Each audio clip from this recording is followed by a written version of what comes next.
Well, welcome, Lauren Fullmer. I'm so happy to have you, Dr. Lauren Fullmer, here on the podcast today. We've become friends, I think, over the last, I don't know, year or so. And I asked you before we hit record, how did we even meet? And so we were talking about that. And it's really funny how people come into each other's worlds for a reason. And I've learned so much from you in the year that we've known each other.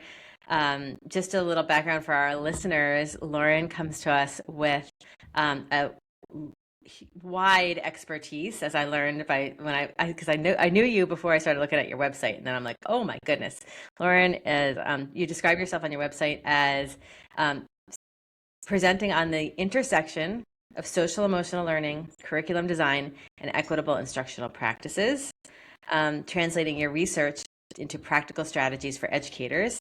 It draws on collaboration with university professors, psychologists, social emotional organizations to ensure both rigor and relevance. So that's like a lot of words, but I think it speaks to what we need right now is connecting that research to practice. And you're currently you have many hats in your job. So you're a classroom, tell us. Yes, currently. Well, first of all, Pam, thank you so much for having me this morning. I'm really excited to be on the podcast and just be talking math all morning. So currently, I do wear many hats, but I am the math department chair and middle school math teacher, as well as the middle school co-director at the Willow School, which is in Gladstone, New Jersey. So, So yes, Gladstone's really close to, is that like near P-PAC in yes, that area? yes, Okay, so yep. my daughter goes to college up there, so I probably drive right past where you are. Yeah, exactly. Look at that. Amazing, Yeah. amazing. Okay, so lots of hats in this independent school that you work with, but you also outside of that, you and I are co-editing a book that is about the intersection of social emotional learning and mathematics, teaching Yes. mathematics.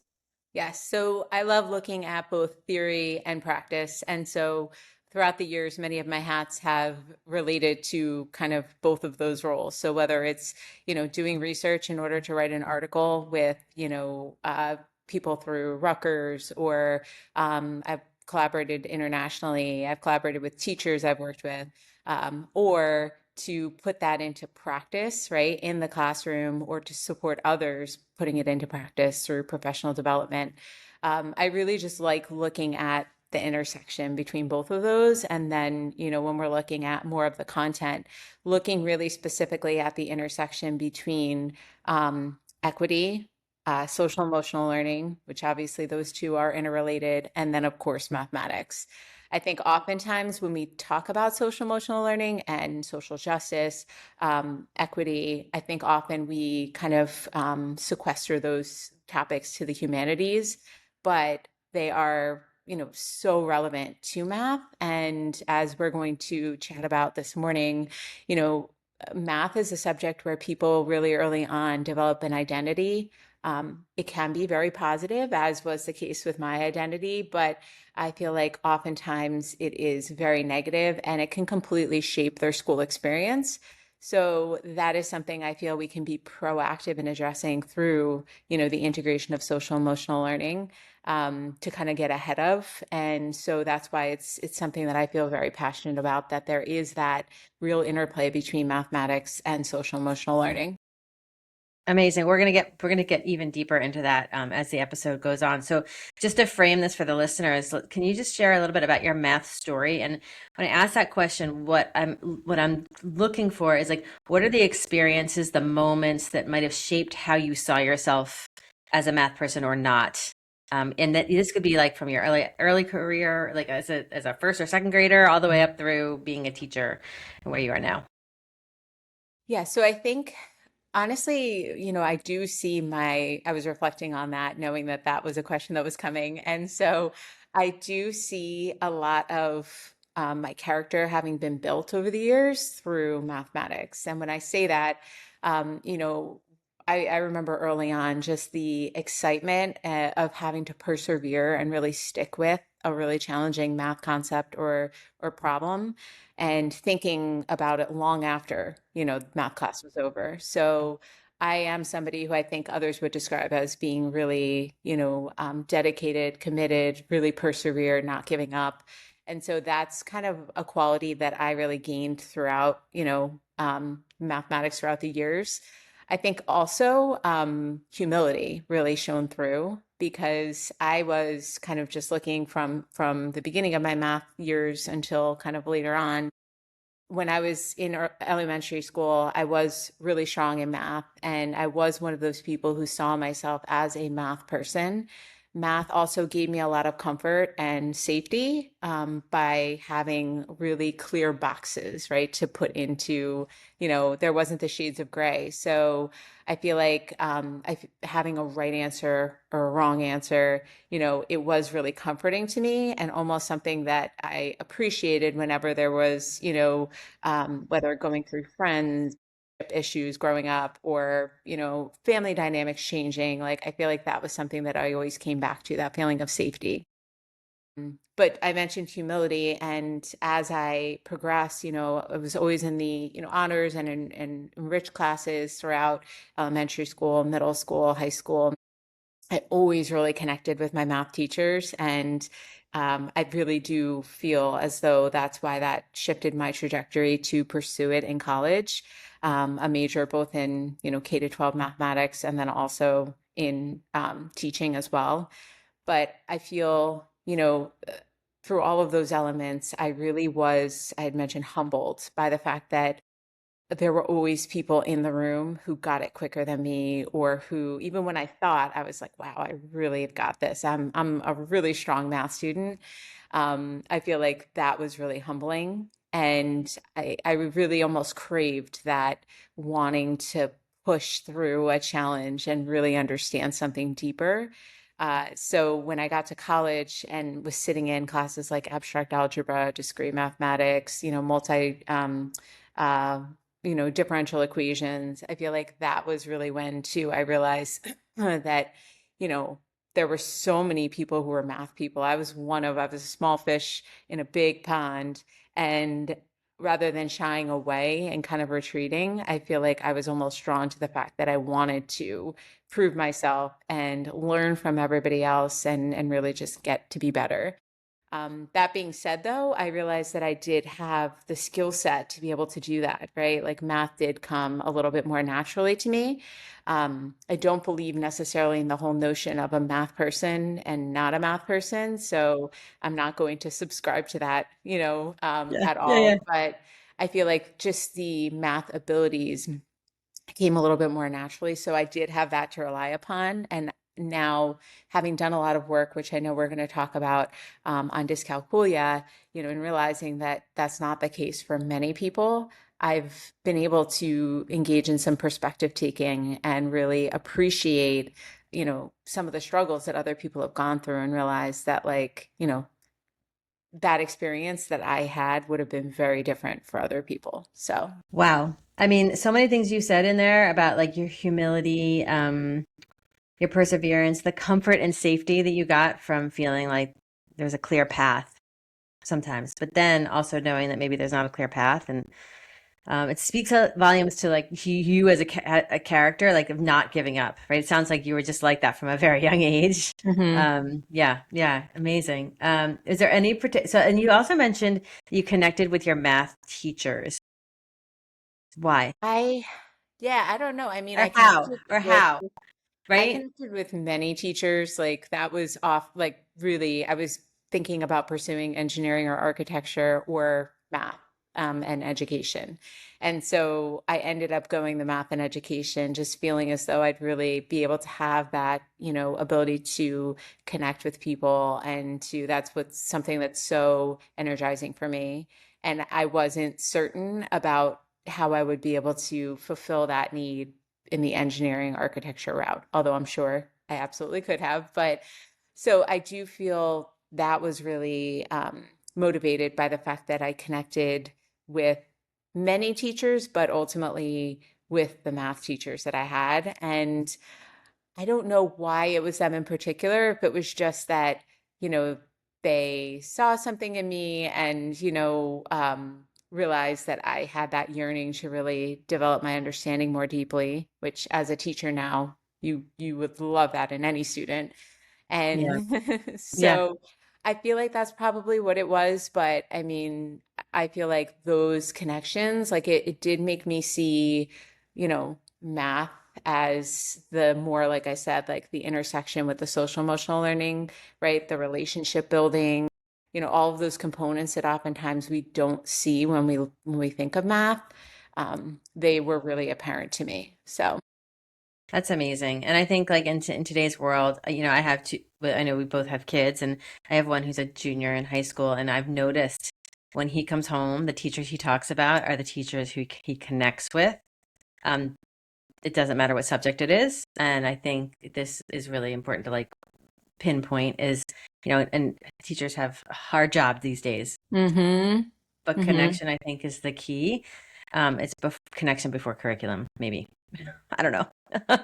No, I agree with that. And I mean, like so much of the work that Joe Bowler does, right, on math mindset and just really if you're going into something feeling defeated before you start, and that's many students with math, then, it really those blinds are closed in terms of like the brain research aspect of it, right? Like the information is not going to be able to get in. So I do believe that if we connect, if we really help our students to believe in themselves first and to establish a really positive strengths-based math mindset, then it'll be so much easier for them to be able to be open to understanding the content and be able to build those curricular connections. So Amazing. Okay. So recently I know some of your work focuses on dyscalculia. Did I say that correctly?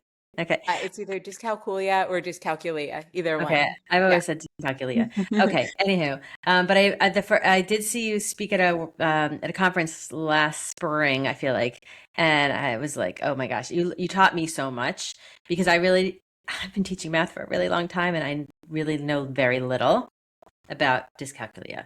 Hmm. Um, and I've been thinking about how teachers and kids and students in schools see themselves like in the math world, um, and wondering how students with dyscalculia, like they're not just experience difficulty with the math, maybe. I don't know. Like, what is dyscalculia? Hmm. Yeah, so dyscalculia is it can be acquired, but oftentimes we talk about the majority of people have developmental dyscalculia. So similar to dyslexia, it's congenital, and so it is a misfiring or an underactivation of a certain part of their brain, the intraparietal sulcus. So an underactivation there, which then therefore impacts their number sense, right? So concepts that we see early on, so as early as preschool, kindergarten, when it comes to math readiness, one-to-one correspondence, right? Like being able to subitize, those are skills that are lacking with students with dyscalculia. And no matter how many times you show them maybe a flashcard that has 4 on it, like a die that has 4 on it or something, they're not going to be able to subitize as quickly as another student who doesn't have dyscalculia. Often too, for them, they have a really difficult time building number sense. So then that translates into, even adults with dyscalculia I talk to, and they're at the grocery store and they really don't have an understanding of should my bill be $600 or should it be $200? Right. So just those estimates are really challenging for them. So that's like really that place value understanding, which relates to just overall the number sense. But they struggle also with, telling time, having like that concept of what is 10 minutes, right, versus what is an hour, as well as, being able to follow multi-step processes. So what I find a lot of educators really feel like they're rushed to get Yeah. through or cover the Yeah. curriculum. And so therefore they sacrifice conceptual understanding for what they think to be procedural fluency. And they give students these really cute acronyms. Does McDonald's serve cheeseburgers, for example, for long division? Or, just there's a variety of them. And so you give that to a student with dyscalculia who has very limited number sense and a difficult time often following multi-step procedures. and they feel completely lost. Not to Mm. mention that, those concepts are really multi-layered. So I think the one that I often use is dividing fractions. So say, for example, you have, I don't know, -1/2 divided by 7/8, right? So all of the layers involved in that would be really tremendous for someone with dyscalculia, anywhere from positives and negatives, right? And then simplifying fractions and, okay, wait, I know I'm supposed to flip one of these. Which one is it, right? So I feel with these students, it's that much more important to build their, conceptual understanding through, that concrete, representational abstract approach, to use manipulatives all the time, right? Like even if they're in high school, using algebra tiles, using number lines, to really, I feel like, give them the same, to allow them to have the same opportunities that their peers who don't have dyscalculia have. So I find this fascinating because you're talking about, students who are perceived to have some type of disability, right? Um, and almost all the time in schools, we take those kids and we say, okay, we need to simplify everything for them, Mm-hmm. right? Give them a trick, give them a rule, give them a poster that they can follow. And you're saying the opposite. You're saying that those students really benefit from having a more concrete and a more conceptual based understanding. Yeah. Yes, I think just the explicit instruction is key. Also, not simplifying or shortchanging them, because they are absolutely capable of grade level work. Many times these students, when it comes to standardized test or, benchmark diagnostic assessments, like they're coming up as, multiple grade levels below. And there is a discrepancy between their cognitive ability and their performance in the classroom. But usually that's not attributed to their ability. Often that's attributed to the way that we're presenting math to them. And also just the belief that they have about themselves that is continually kind of playing in the background in their minds, negative self-talk, right? Like, so that's the SEL component. But yes, they are 100% capable of grade level mathematics. Maybe not doing all of the problems that their peers are doing, just because the process that they go through might be a little bit, take a little bit longer, or they might need more processing time. But I feel like, we owe it to them really to not shortchange the math and give them, the shortcuts that are based on no conceptual understanding, but instead take the time, figure out the right approach for them, give them the appropriate tools in order to access that same content that their peers are getting. And I think this also connects to, like, you were saying, like, where their beliefs are, where their students' beliefs are, and I think teachers' beliefs as well. But like that reinforcement of I need a teacher to tell me the steps in order to do this thing, or else I have no power. Right? Mm-hmm. I've been thinking a lot about like student autonomy and how, like, what is it we're trying to actually do in schools? What are we trying? Like, these kids, they walk into our buildings, and then what? Right? What are we actually trying to produce, if for lack of a better word? And so these kids with dyscalculia, I feel like that reinforcement of, if we do give the tricks and the anchor charts and all of those things that are well-meaning, right? Because teachers have a lot of pressure to get through a curriculum, and they're like, okay, I just give the student this tool. But then I think what the message is, now I always need somebody else, an external something, in order for me to be successful, and that just Mm-hmm. gets reinforced over the Mm-hmm. years and compounded. Right. We never remove the crutch. And so therefore, we're really disabling them instead of enabling.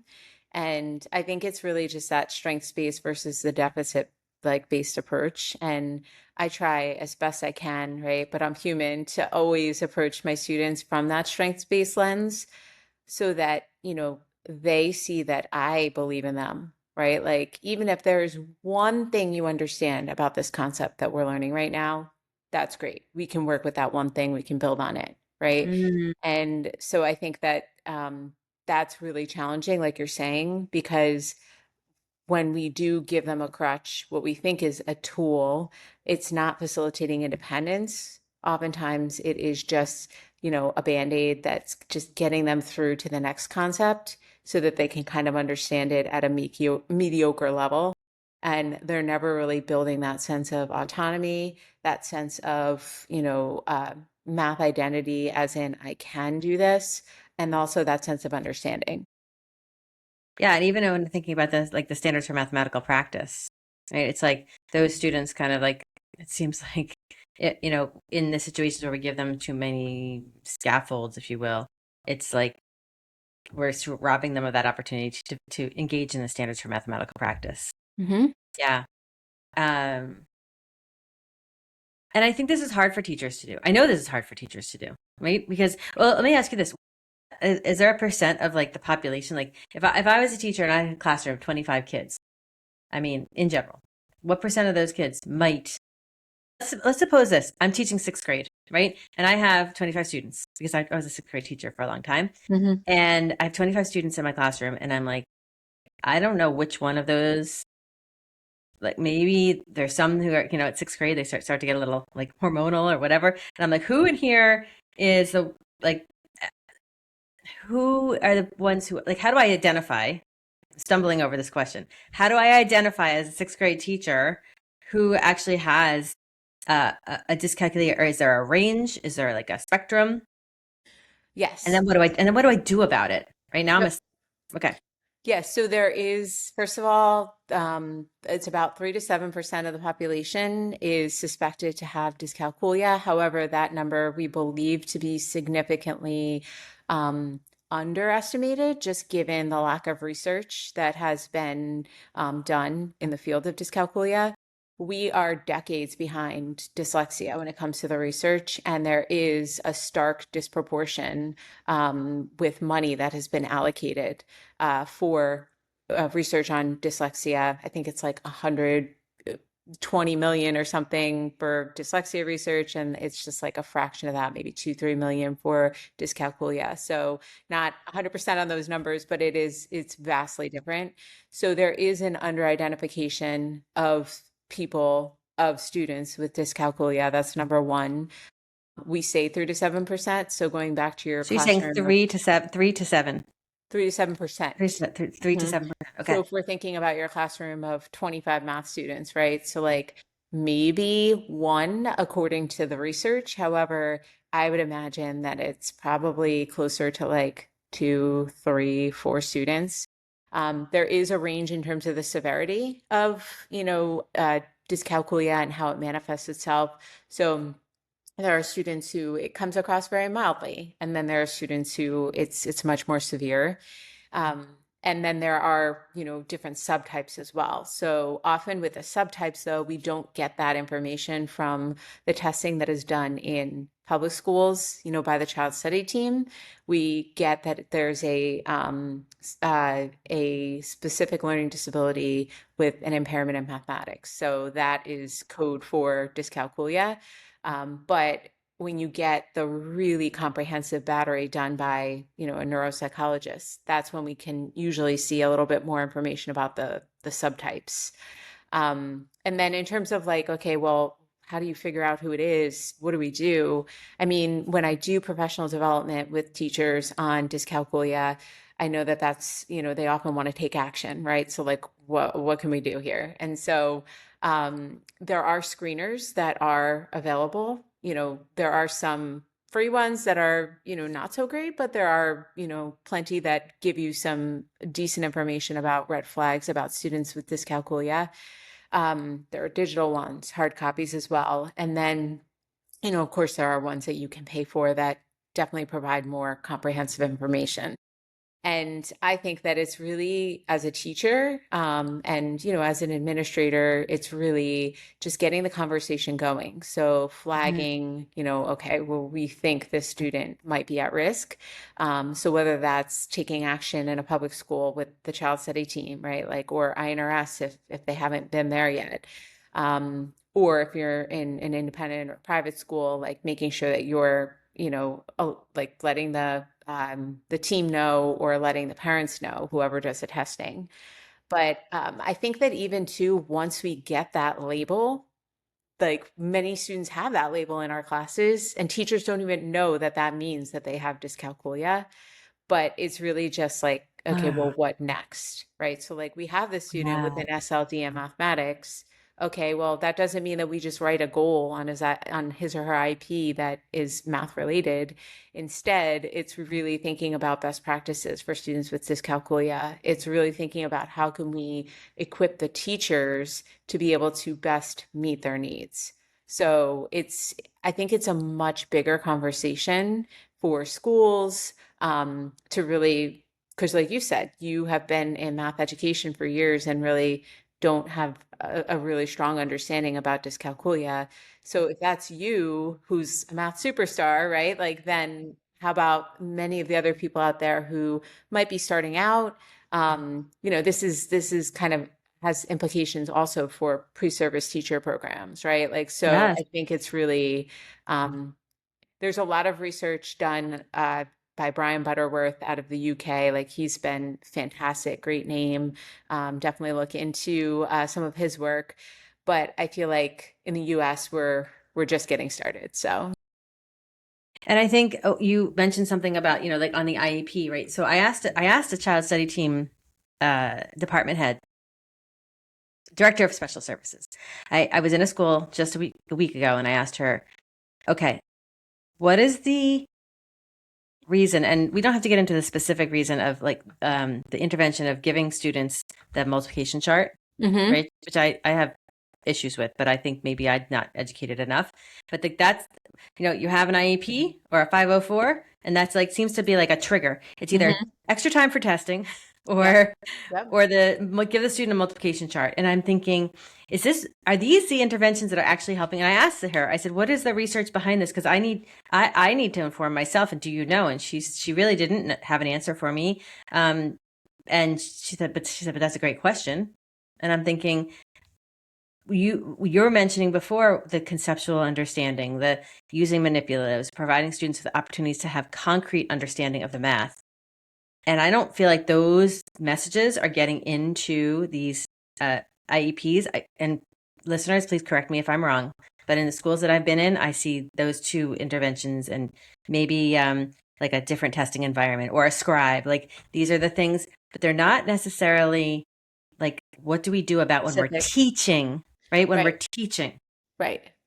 Right. And I think that that's true not just for dyscalculia, which I haven't mentioned also is comorbid with many other conditions like attention deficit disorder or ADHD as well, with dyslexia, right? Like, so there's so many other, components to look at there. But even for a student with dyscalculia, like if you give them a multiplication chart, that still is adding to their cognitive load. So it's Yes. better for them to have access to multiplication list. So knowing 6 times 6 is 36 instead of having to find six, and then find where they meet at 36. So for a student with dyscalculia, it is incredibly beneficial to have access to a calculator, to have access to a multiplication list, as opposed to a chart. But once again, people not having that knowledge, they might just put that blanketed intervention in of a multiplication chart, which is actually gonna not necessarily be serving them as well as another intervention. So I think it really comes back to a deeper or bigger conversation about best practices, best instructional practices for students with dyscalculia. And we know that schools have been investing in that when it comes to dyslexia, right? So like we're seeing a lot more of having the support of somebody who's trained with OG or the Wilson method. Also having more dyslexia, like, screeners and assessments in place to kind of identify it early on. But we haven't really seen that yet with dyscalculia since it's really in its infancy with the research in the United States. So. It sounds like we definitely have a lot to do. And I feel like, as it goes with everything in schools, it seems like literacy gets, Mhm. it's heavy investment. And there's a whole narrative behind why I believe that happens, but we're not going to get into it here. Um, my next question would be about, all right, so you have a student, or you have a teacher who's repeatedly having students come through their classroom thinking, I don't know if I want to believe in these. It's not that they don't want to, they want to believe in every student, but it's like they just get this frustration what advice would you give to a teacher who's like, I just don't know how to connect with this kid. This student doesn't have an IEP, doesn't have a 504. What advice would you give that teacher, like where to start? That's often one of the myths that we try to counter with students with dyscalculia. And I believe you're getting at is the idea of this kid's lazy, right? Like they're not trying their best. And that goes back to math identity and their perception of themselves is usually so negative. There's often a lot of math anxiety as well. And so just because a student doesn't have a 504 or IEP and maybe they're not trying does not equate to being lazy. Mm. And so usually those are some of the red flags for students with dyscalculia. And when what I would say to a teacher is just, I mean, we owe it to every kid, right, to be able to give them a fair shot. And we have to. It's like something that when we sign up to be a teacher, that we're also signing up to do, right? Like to believe in each of our students and really help them to believe in themselves. And so I feel like that's something that's huge. Doing a lot of just work around mindset, doing a lot of work around, I'll have really hard conversations with my students and encourage vulnerability of, well, how have you really thought of yourself like over the years when it comes to math? And it's really interesting what comes to the surface with, well, my brother's really, really the smart one in the family when it comes to math. And so I'm not, right? Like, so there could be that really innocent from a parent's perspective comparison. It could also just be, well, my mom forever has just told me, oh, I'm not a math person. I was terrible at math in school, right? And so they start to, believe it's okay to have those same beliefs and really start to internalize them themselves. So once again, bigger conversation of, like what's happening on a systems level at the homes, right? And how can the families support their students in the schools, right? Like how can we support students in building those relationships, connections, reaffirming their abilities and helping them to believe in themselves.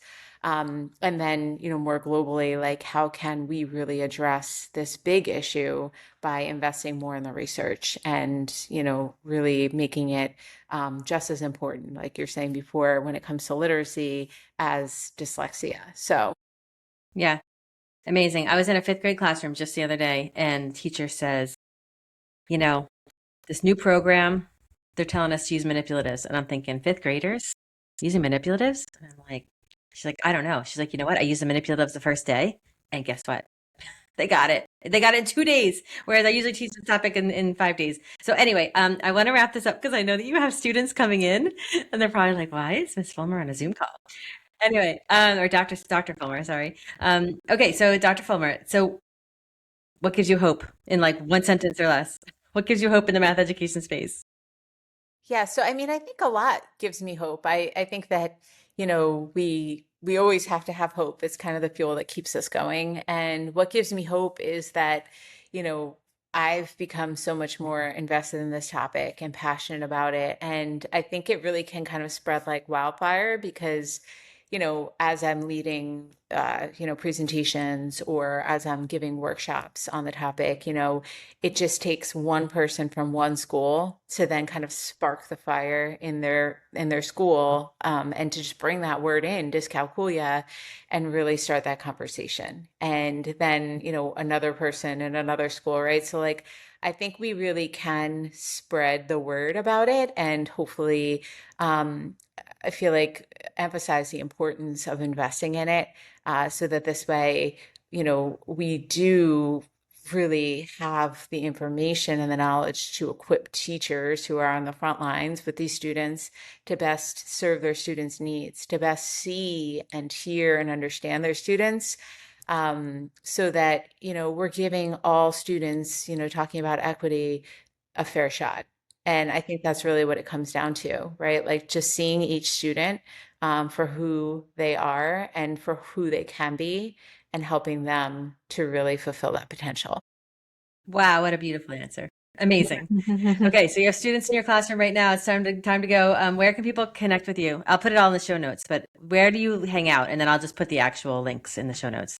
Absolutely. LinkedIn, would love Okay. to connect with people on LinkedIn. Yeah. And so, yeah, would really love to keep a conversation going. So, Amazing. Well, thank you so much for your time today during your prep, Lauren. And yes, my I pleasure. appreciate you so much. And yeah, have a good rest of the day. Thank you, Pam. Thanks for having me. Sure. I'm Pam Brett. Thank you so much for joining me on this episode of Blue Glasses Math. Please follow me wherever you get your podcasts and follow along on the conversation on Instagram. And remember, being a math person is all just a matter of perspective.